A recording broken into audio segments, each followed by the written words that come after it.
हम पढ़ रहे हैं 12th क्लास की एनसीईआरटी भाग फर्स्ट चैप्टर दूसरा, राजा किसान और नगर।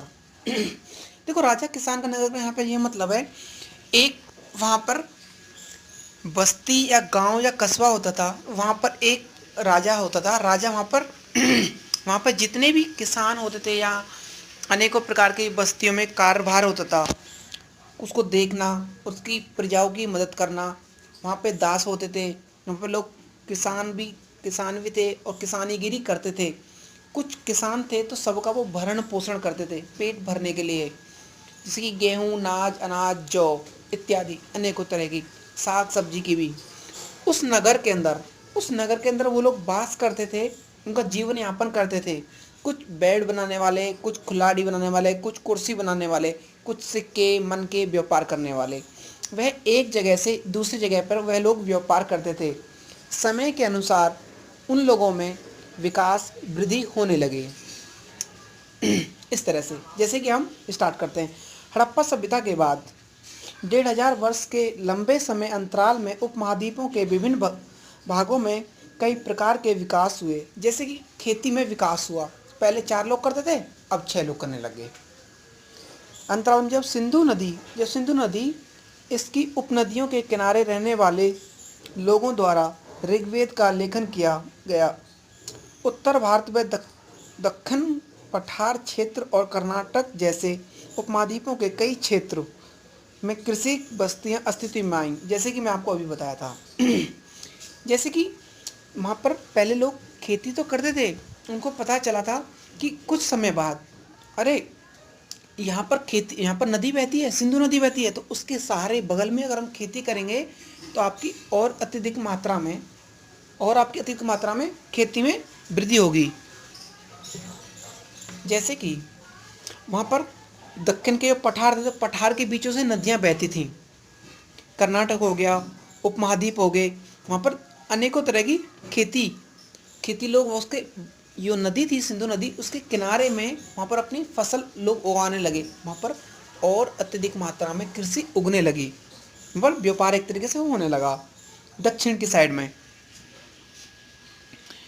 ईसा पूर्व पहली दौरान जो मध्य दक्षिण में, मतलब कि दक्षिण की साइड में नीचे है, ये आपका हो गया कर्नाटक हो गया या तेलंगाना हो गया, इन राज्यों में संस्कार के नए तरीके, संस्कार मतलब कि अंतिम संस्कार करते थे लोगों को।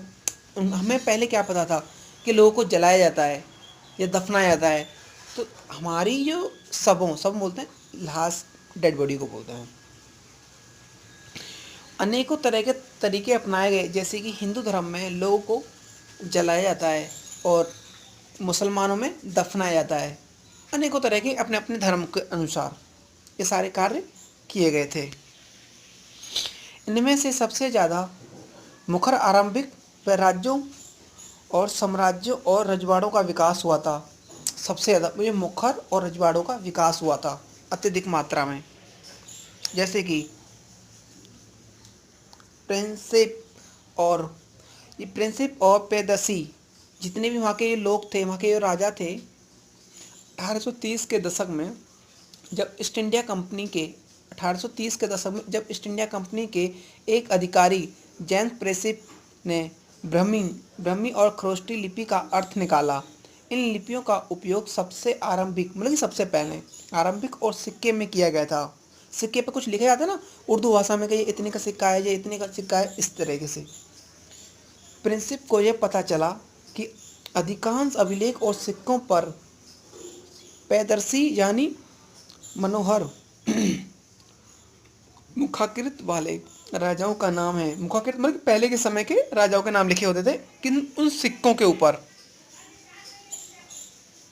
जैसे कि अभिलेख उन्हें कहते हैं साक्ष्य धातु या मिट्टी के बर्तन जैसे कि कठोर सतह पर खुदे होते हैं। वे अभिलेखों में उन लोगों की उपलब्धियां व क्रियाकलाप का विचार किए जाते हैं, या अनेकों तरह से कि ये चीज़ें देखो वहाँ पे पुरानी सभ्यता है, बोलते हैं ना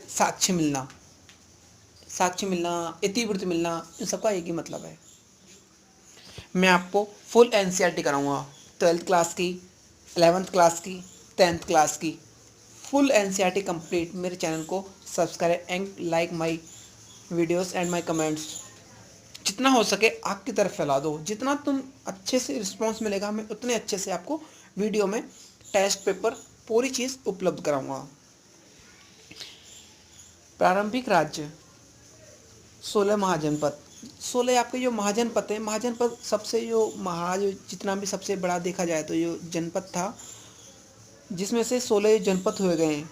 16 जनपदों में से आरंभिक वे राज्यों, नगरों और लोहे को बढ़ते। पहले के समय में लोहे का जो प्रयोग होता था जोर शोर से होता था।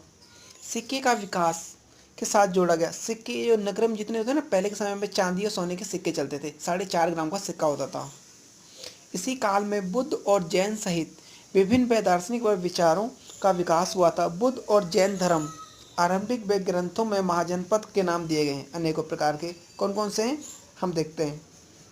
विंजी, मगध, कुशल, कुरु, पंचाल, गंधार, अवंत जैसे अनेकों प्रकार के हमारे महाजनपद के नाम दे रखे हैं।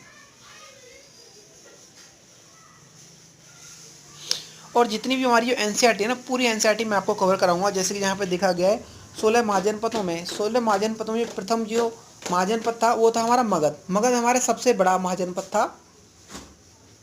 4वीं शताब्दी में आधुनिक बिहार में सबसे शक्तिशाली महाजनपद बन गए। अब आधुनिक व इतिहास इनके कई कारण थे। एक यह भी था कि मगध में क्षेत्र की खेती की जो उपज कुछ खास तरह की अच्छी होती थी। बोलते ना कि दक्षिण की साइड में नमी होती थी और कुछ समुद्र की नमी होती थी और कुछ नदियों की नमी होती थी, तो वहाँ पर बहुत अच्छी कृषि या फल की खेती, कोई भी चीज़ हो, अच्छी जोर शोर से की जाती है। जैसे कि दूर दूर तक खदानें, कुछ खास तौर पर दूसरे पे लोहे की खदानें होती थी, अनेकों प्रकार के। जैसे कि राजाओं का घर, घर पर पहाड़ियों के बीच में बसा गया था। राजाओं का जितना भी घर होता था वो पहाड़ियों के बीच में बसा हुआ था। किले, पहले जो किले होते थे उसकी किलेबंदी की जाती थी।